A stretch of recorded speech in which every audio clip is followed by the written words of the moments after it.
আসসালামু আলাইকুম ভিউয়ার্স। বাংলাদেশের সর্বশেষ আপডেট সংবাদে আপনাদের স্বাগত। জানিয়ে দিব হাতে থাকা সর্বশেষ আপডেট বাংলা সংবাদ। প্রথমেই সংবাদ শিরোনাম। শহীদদের আত্মত্যাগকে ক্ষমতার সিঁড়ি হিসেবে ব্যবহার করা হয়েছে। এরপর জানিয়ে দিব আওয়ামী লীগ ভোটে আসতে পারবে কিনা জনগণ ঠিক করবে। এদিকে মেডিকেল ভর্তি পরীক্ষা ১৯৩ জনের ফলাফল স্থগিত। এরপর জানিয়ে দিব গভীর রাতে শেখ হাসিনা আবার ফিরবে স্লোগান দিয়ে মিছিল। আরও জানিয়ে দিব সিসিইউতে লুৎফুজ্জামান বাবর। সর্বশেষ জানিয়ে দিব আওয়ামী লীগ নেত্রী মতি শিউলি গ্রেফতার। এতক্ষণ শুনছিলেন সংবাদ শিরোনাম, এবারে বিস্তারিত। তবে অনুরোধ থাকবে ভিডিওটিতে একটি লাইক করবেন এবং কমেন্ট করে জানিয়ে দিবেন কোন জেলা থেকে আপনি আমাদের এই ভিডিওটি দেখছেন। শহীদদের আত্মত্যাগকে ক্ষমতার সিঁড়ি হিসেবে ব্যবহার করা হয়েছে।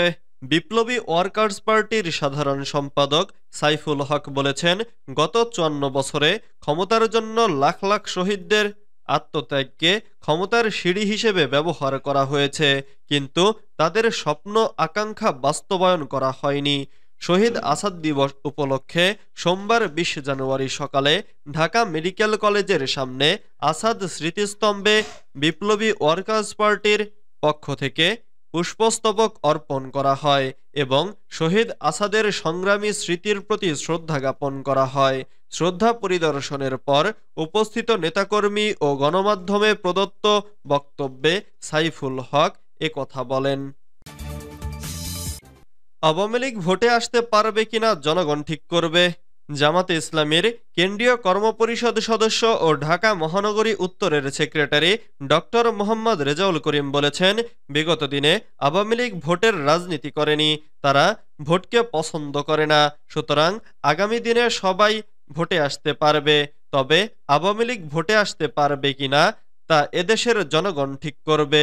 রোববার ১৯ জানুয়ারি রাতে লক্ষ্মীপুর সদর উপজেলার হাজিরপাড়া ইউনিয়ন জামাতের কর্মী সম্মেলনে প্রধান অতিথির বক্তব্যে তিনি এসব কথা বলেন।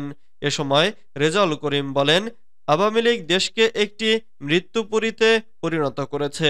আওয়ামী লীগ মানেই হচ্ছে গণহত্যাকারী। কয়েক হাজার ছাত্র জনতাকে হত্যার পর এখনো আওয়ামী লীগের কোনো পর্যায়ের মানুষের অনুভূতি জাগ্রত হয়নি। তারা প্রতিনিয়ত সামাজিক যোগাযোগ মাধ্যমে হুমকি দিচ্ছে, তারা নাকি আবার ফিরে আসবে, তারা নাকি আগামী দিনে ভোট করবে।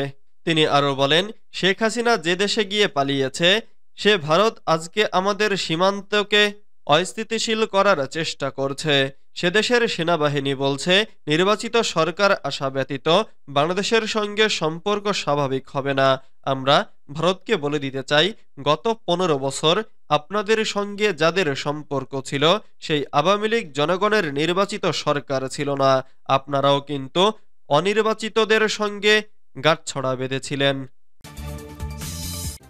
মেডিকেল ভর্তি পরীক্ষা ১৯৩ জনের ফলাফল স্থগিত। মেডিকেল ভর্তি পরীক্ষায় কোটায় উত্তীর্ণ ১৯৩ জনের ফলাফল স্থগিত করা হয়েছে। সোমবার ২০ জানুয়ারি সন্ধ্যায় এ ফলাফল স্থগিত করা হয়। গভীর রাতে শেখ হাসিনা আবার ফিরবে স্লোগান দিয়ে মিছিল। নাটোরের নলডাঙ্গায় শেখ হাসিনা আবার ফিরবে স্লোগান দিয়ে মিছিল হয়েছে। রোববার ১৯ জানুয়ারি রাত ১২টার দিকে নাটোরের নলডাঙ্গায় এই ঘটনা ঘটে। জানা গেছে, উপজেলার পশ্চিম মাধনগর গ্রামের হাজিপাড়া আবুল মৃধার বাড়ির সামনে দিয়ে একটি গাড়িতে করে কয়েকজন মিছিল দিতে দিতে ব্রহ্মপুর ইউনিয়নের দিকে চলে যায়। তবে কারা এসব স্লোগান দিয়েছেন তা কেউ দেখেনি। স্থানীয় ইউপি সদস্য ফরিদুল ইসলাম ও গ্রাম পুলিশ নাজমুল হাসান জানান, রাতের আধারে কে বা কারা মোটরসাইকেলে স্লোগান দিয়েছে, তবে কারা এসব স্লোগান দিয়েছে তা কেউ দেখেনি, তারা দ্রুত চলে যায়। উপজেলা ছাত্রদলের আহ্বায়ক আবদুল্লাহ আল বাকি সুমন বলেন, স্লোগান দিয়ে তারা আতঙ্ক সৃষ্টি করছে। বিষয়টি জানার পর তাদের খোঁজ করা হয়। এ ঘটনার সঙ্গে জড়িতদের আইনের আওতায় আনার দাবি জানান তিনি। উপজেলা স্বেচ্ছাসেবক দলের আহ্বায়ক উজ্জ্বল রহমান বলেন, শেখ হাসিনার দোসর ও ফ্যাসিবাদের সমর্থকরা রাতে এসব স্লোগান দিয়ে আতঙ্ক সৃষ্টি করেছে। প্রশাসনের কাছে দাবি তাদের শনাক্ত করে দ্রুত গ্রেফতার করা হোক। নলডাঙ্গা থানার ভারপ্রাপ্ত কর্মকর্তা ওসি মোস্তাফিজুর রহমান বলেন, যারা রাতের আধারে এ কাজ করেছেন খোঁজ খবর নেওয়া হচ্ছে, বিষয়টি নিয়ে পুলিশ কাজ করছে।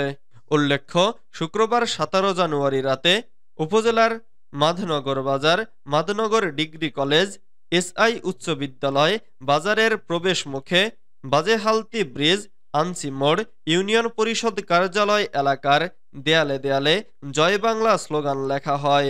নাটোর নওগাঁ আঞ্চলিক মহাসড়কের বাজেহালতি ব্রিজ বিভিন্ন প্রতিষ্ঠানের দেয়ালে লাল ও কালো কালিতে, বাজারের ব্যবসা প্রতিষ্ঠানের দেয়ালে জয় বাংলা স্লোগান লেখা দেখা যায়।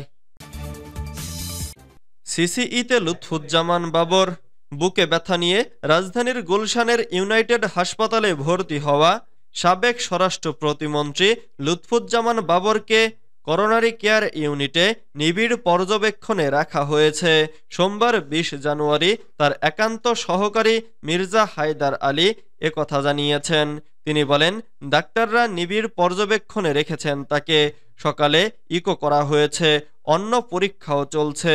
তিনি আরও বলেন, সকালে বিএনপি মহাসচিব মির্জা ফখরুল ইসলাম আলমগীর দেখতে এসেছিলেন। চিকিৎসকদের কাছ থেকে তার শারীরিক অবস্থা সম্পর্কে অবহিত হয়েছেন। ইউনাইটেড হাসপাতালে হৃদরোগ বিশেষজ্ঞ অধ্যাপক কায়সার নসরুল্লাহ খানের অধীনে চিকিৎসাধীন আছেন সাবেক স্বরাষ্ট্র প্রতিমন্ত্রী। গতকাল সকালে গুলশানের বাসায় বুকে ব্যথা অনুভব করলে দ্রুত ইউনাইটেড হাসপাতালে ভর্তি করা হয়। প্রসঙ্গত, সব মামলা থেকে খালাস পাওয়া গত 16 জানুয়ারি দীর্ঘ 17 বছর পর কারামুক্ত হন বাবর। আওয়ামী লীগ নেত্রী মতি শিউলি গ্রেফতার। বৈষম্য বিরোধী আন্দোলনে শিক্ষার্থীকে মারধরের মামলায় কুড়িগ্রামের উলিপুরে আওয়ামী লীগের নেত্রী মতি শিউলিকে গ্রেফতার করেছে পুলিশ। সোমবার 20 জানুয়ারি শহরের মহারানী স্বর্ণময়ী স্কুল অ্যান্ড কলেজের সামনে থেকে তাকে গ্রেফতার করা হয়। মতি শিউলি উলিপুর উপজেলা আওয়ামী লীগের সাবেক সভাপতি ও উপজেলার সাবেক ভাইস চেয়ারম্যান।